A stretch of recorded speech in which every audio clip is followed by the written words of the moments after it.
Hello everyone, আসসালামু আলাইকুম। Welcome to my channel another new blog. কি অবস্থা সবার, কেমন আছেন? আই হোপ সবাই ভালো আছেন। সবার সুস্বাস্থ্য কামনা করে আমি আরেকটি নতুন ব্লগে ওয়েলকাম জানাচ্ছি সবাইকে।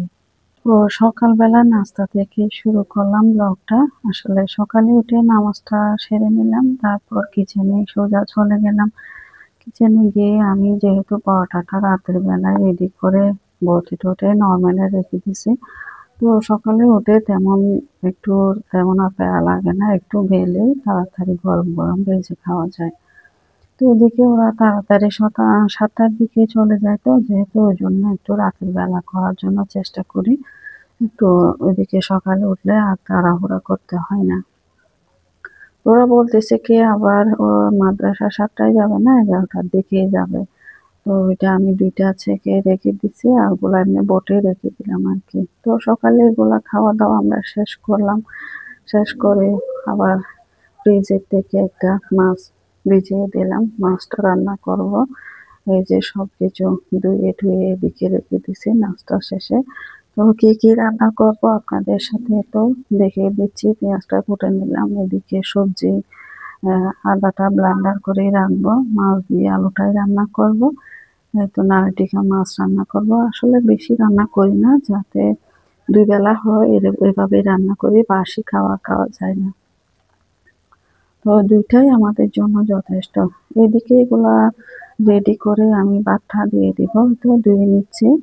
ভাতটা এক পাশে দিয়ে দিলে আর এক পাশে আমি রান্নাটা করে নিচ্ছি। তো সবজিটাই আগে দিয়ে দিলাম।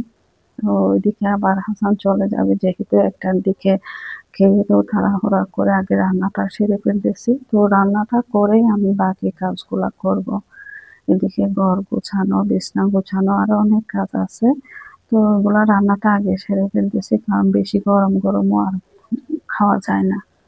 তো এদিকে আমি রান্নাটা করতেছি। তো কচু যে 2-3 রকমের সবজি একসাথে দিয়ে রান্নাটা আমি করতেছি, অনেক মজা হয় এভাবেই করলে। তো এই তো রান্নাগুলা আমার প্রায় শেষের দিকে, ওইদিকে ভাতটা দিয়ে দিলাম। তো সবকিছু কষিয়ে দিয়ে দিচ্ছি আর কি। তো বাকি কাজগুলো আমি আস্তে আস্তে করে নিব, যেহেতু ওরা সবাই মাদ্রাসায় চলে যায়, বাসায় একাই আমি থাকি। আস্তে আস্তে সব কাজ সেরে নিব। তো যারা এই মুহূর্তে আমার ভিডিওটা দেখা শুরু করেছেন, তারা প্লিজ ভিডিওটা লাইক দিয়ে কন্টিনিউ করবেন। আর যারা নতুন ভিজিট করেছেন, আমার ভিডিওটা সাবস্ক্রাইব করে আমার সাথে দেখে যেতে পারেন।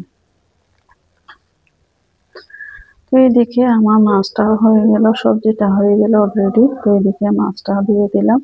যেহেতু মাছ একটু গরু মাংসটা একটু হতে বেশি সময় লাগে, মুরগিটাও তাড়াতাড়ি হয়ে যায়, এদিকে মাছটাও হয়ে যায়।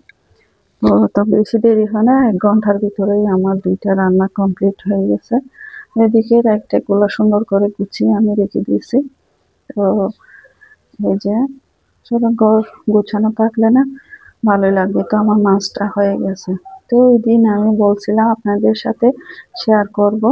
তো আমি 2টা ক্যানভাস নিছি, এই তো এমনি নর্মালি নিচে আর কি। তো ওদের 2 পাশে 2টা আমি লাগিয়ে দিয়েছি, এটা আরবি লেখার উপর আর এটা সিম্পল একটা ফুলের উপর। তো 2টা ক্যানভাস নিছে, আর 2টা ছোট, বেশি ছোট না বেশি বড় না, 2টা সিনিয়রে নিছে। একটাতে আয়াতুল কুরসি আছে, আর একটাতে ওইটা আরবি লেখা আর কি, আল্লাহ হইতে জীবনে একটা দোয়া হবে আর কি।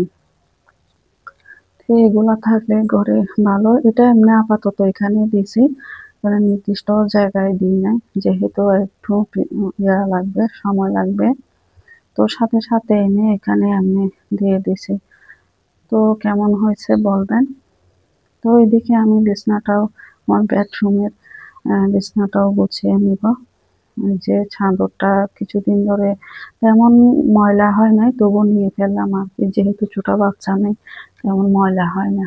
তো আরেকটা এই বেডশিটটাও আমি অনলাইন থেকে নিছি, যে ফারহানা কবির অরিন ওনার পেজ থেকে আমি নিছি। ওনার পেজ থেকে আমি অনেক কিছু নিছি, এই যে বেডশিট নিলাম, তারপর 3 পিসও নিছি অনেকগুলা। যেহেতু এখানে আমি ইয়াতেই থাকি, চট্টগ্রাম সিটিতেই থাকি, তো ওই জন্য আমার এখন অনলাইনে তেমন কিছু নেওয়া হয় না। যখন যখন আমি আগে গ্রামে থাকতাম তখনই নিতাম। তো এখানে উনি আবার মিনি সুপার মার্কেটে দোকানও দিছে, শোরুম। তো ওখানে যাওয়া হয় নাই আজও, তবে যাব চিন্তা করছে আর কি। অনলাইনে তেমন কিছু নেওয়া হয় না। এইদিকে আমি যেগুলা ধুয়ে রাখছি সবগুলো এখানে আমার সেলফে রেখে দিলাম, ধুয়ে সবকিছু সুন্দর করে গুছিয়ে রেখে দিলাম। তো দুপুরবেলা খেয়ে দিয়ে একটু রেস্ট নিলাম, উঠে একটু টক খাইতে ইচ্ছা করতেছে, তো আমরা কেটে নিলাম। তো আমরা সবাই বসে মরিচ লবণ দিয়ে আমড়াটা খেলাম। এগুলো খাওয়ার পর বিকেলের দিকে আবার কি করব চিন্তা করতেছি, তো একটু নুডলস করে নিচ্ছি। সবাই যেহেতু টিচার আছে, মাগরিবের দুইটা টিচার আসে, রাতের দিক দিয়েও একটা, আরেকটা মাগরিবের পরেও একটা আসে। তো টিচারও খাবে, আমরাও খাবো। তো যে কোনো সময় বিকেলের দিকে সকালের দিকে যে কোনো কিছুই করতে হয়, এই আর কি। তো নুডলস গুলো আমি করে নিচ্ছি। যেহেতু আমি নতুন, তো সবাই পাশে থাকবেন। তো একজন আরেকজনের পাশে না থাকলে কি হয়, কেউ সামনের দিকে এগিয়ে যেতে পারবে না। একজন আরেকজনকে হেল্প করতে হবে। তো সবাই সবার পাশে থাকবেন আর কি, এটাই। তো সবাই সুস্থ থাকবেন, ভালো থাকবেন। নেক্সট ভিডিও দেখার জন্য আমন্ত্রণ রইল। তো অবশ্যই ভালো থাকবেন, সবাই সবার জন্য দোয়া করবেন। আমরা আপনাদের জন্য দোয়া করি, আপনারা আমার জন্য দোয়া করবেন। তো এই পর্যন্ত, সবাই সুস্থ থাকবেন, ভালো থাকবেন। Thank you for watching. আল্লাহ হাফেজ।